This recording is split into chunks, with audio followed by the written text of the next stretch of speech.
लोकसभा का चुनाव जीतने के बाद और चौथी बार सांसद बनने के बाद गांधी नेहरू परिवार के जो कई विश्वास पात्र नेता हैं, चाहे वो अहमद पटेल हो, चाहे मोतीलाल वोरा हो, चाहे जनार्दन द्विवेदी हो, सबके साथ अच्छी गोटी सेट कर ली भूपेंद्र हुड्डा ने।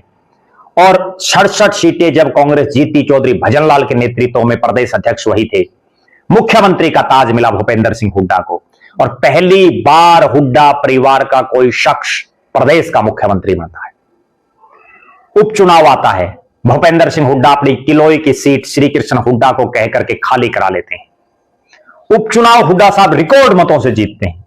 उसके बाद लगातार 2005 का उपचुनाव, 2009, 2014, 2019, 2024 लगातार हुड्डा साहब किलोई से जीते और अपना अभेद्य दुर्ग बनाने की तरफ एक कदम उन्होंने बढ़ाया।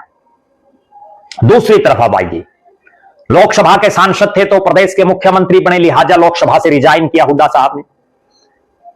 अधिकार बनता था श्री कृष्ण हुड्डा का, क्योंकि उन्होंने एमएलए की सीट खाली की थी, वरना आज के दिन तो कोई मेंबर से भी इस्तीफा नहीं देता। पंचायत में सरपंच के पद से लोग इस्तीफा नहीं देते।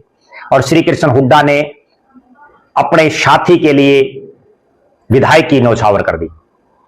उसके बाद भूपेंद्र सिंह हुड्डा अपने बेटे दीपेंद्र हुड्डा जो विदेश में रह रहे थे, उनको हरियाणा बुलाते हैं।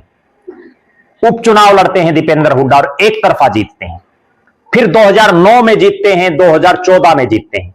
लेकिन फिर अगली बात आप देखिए, बहुत गौर करने वाली बात है, बहुत विशेष बात है। दीपेंद्र हुड्डा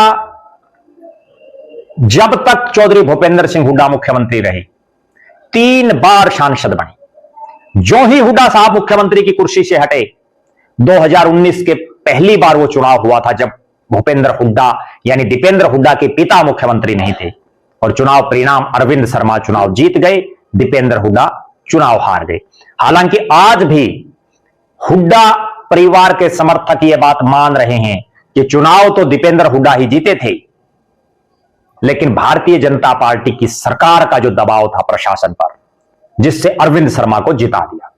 लेकिन राजनीति में जो चुनाव परिणाम आ गया, जो जीता वही सिकंदर।